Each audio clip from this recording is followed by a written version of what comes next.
तो welcome back to विद्यालय guys.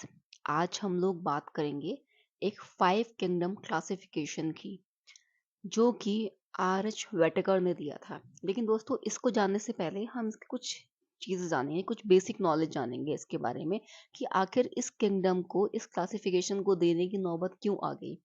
दोस्तों, सबसे पहले जो क्लासिफिकेशन दिया था, एक तरह से अगर देखा जाए तो वो अरस्तु ने दिया था। उन्होंने क्या किया था, पहली बार कोशिश ये करी गई उनकी तरफ से कि जो मॉर्फोलॉजिकल कैरेक्टरिस्टिक्स हैं उसके बेस पर हम क्लासिफिकेशन दे दें या प्लांट्स को क्लासिफाई कर दें।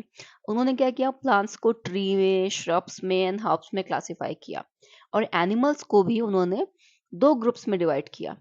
एक में जिनमें की रेड ब्लड सेल्स पाई जाती थी और एक उनमें जिनमें की नहीं पाई जाती थी।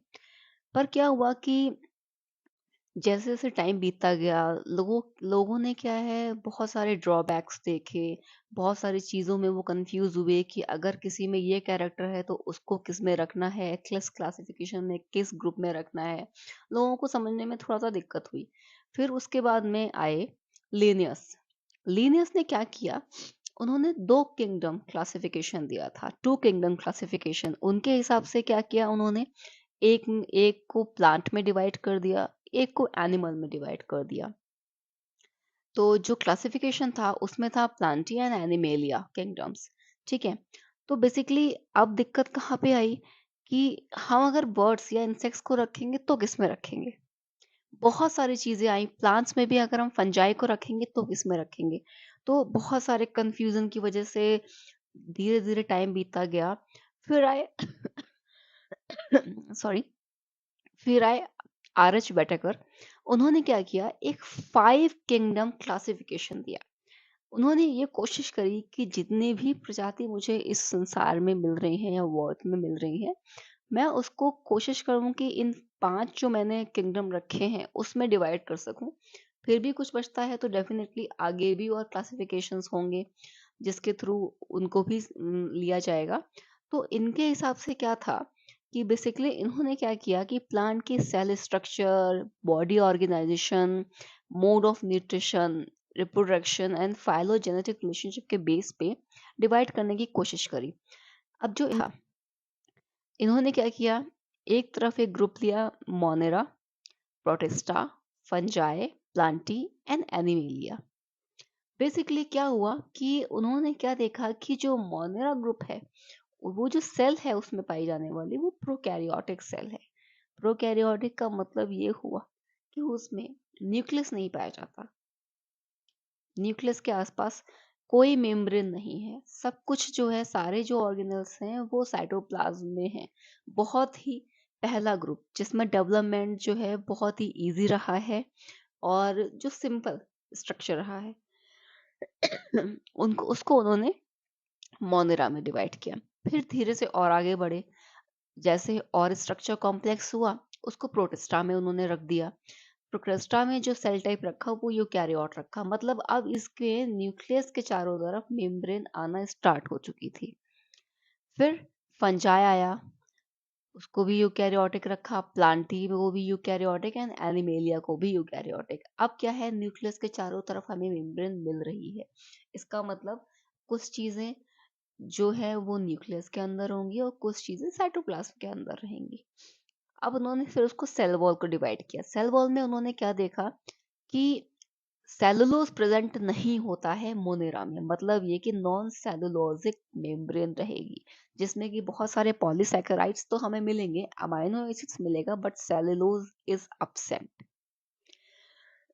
बेसिकली सेलुलोज हमें कहाँ मिलता है, पूरी तरह से हमें सेलुलोज प्लांट के अंदर मिलेगा, एनिमल के अंदर बिल्कुल एब्सेंट रहेगा, फंजाई के अंदर काइटिन के साथ प्रेजेंट होगा। फंजाई में हमेशा ही काइटिनस वॉल मिलती है, सेलुलोज मिलता जरूर है पर वो काइटिन के साथ प्रेजेंट होता है। काइटिन एक मेन कंपोनेंट है फंजाई के सेल वॉल के लिए, और एनिमल्स में तो सेल वॉल होती ही नहीं। ये एक मेन पॉइंट है, आप समझिए कि एनिमल्स में सेल वॉल नहीं होती। और प्रोटिस्टा में उन्होंने बताया कि सेल वॉल जो है वो कुछ में प्रेजेंट रहती है। अब न्यूक्लियर मेम्ब्रेन की बात करें, जैसा कि मैंने आपको बताया कि प्रोकैरियोट है तो जाहिर सी बात है उसमें मेम्ब्रेन नहीं पाई जा रही, तो यहाँ पे सीधे लिखा हुआ है कि अब्सेंट है, तभी वो प्रोकैरियोटिक है। मतलब उसमें सारी ऑर्गेनल्स जो हैं वो ओपन है, किसी के बीच में कोई बाउंड्री नहीं है, सब साइटोप्लाज्म में पाए जा रहे हैं। अब प्रोटिस्टा में प्रेजेंट रहती है, जो भी यूकैरियोटिक है उसमें न्यूक्लियर मेम्ब्रेन प्रेजेंट रहेगी ही रहेगी।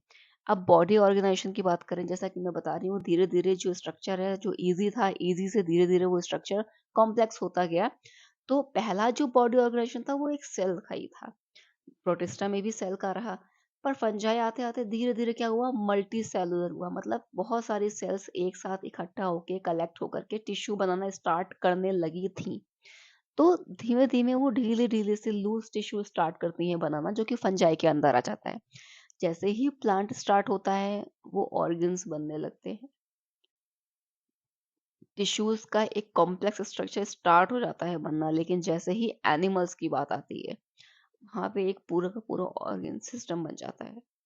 तो ये क्या है, from starting to last complex structure बनने का एक प्रोसेस होता है। तो इसीलिए क्या है, जो बॉडी ऑर्गेनाइजेशन है वो भी सब में डिफरेंट डिफरेंट हो जाता है।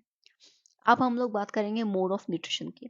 तो दोस्तों इसको समझने की जरूरत है कि जो मोनेरा है प्रोकैरियोटिक, जिसमें कि सेल में न्यूक्लियर मेम्ब्रेन नहीं होती, सेलुलोज नहीं पाया जाता है, पॉलीसेकेराइड और अमाइनो एसिड सेल वॉल के अंदर प्रेजेंट होते हैं, जिनका बॉडी ऑर्गेनाइजेशन सेलुलर होता है, वो भी ऑटोट्रोपिक होते हैं। पर उसमें भी एक चीज आ जाती है, वो फोटोसिंथेटिक तो होते ही हैं, साथ में कीमोसिंथेटिक भी होते हैं। अब कीमोसिंथेटिक में क्या समझ में आ रहा है, एक्चुअली फोटोसिंथेटिक का मतलब होता है कि जब हम सन से एनर्जी गेट करते हैं और अपना फूड बना रहे हैं, तो दैट इज फोटोसिंथेटिक।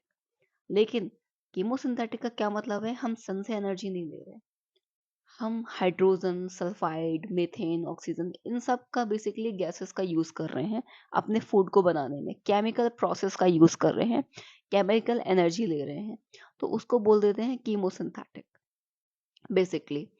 और हीटोट्रॉफिक भी होते हैं, मोनेरा सिर्फ ऑटोट्रॉपिक नहीं पाए जाते हैं, हीटरोट्रॉपिक भी होते हैं उनके अंदर न्यूट्रिशन। हीटरोट्रॉपिक का मतलब हुआ जो दूसरों पर निर्भर रहते हैं।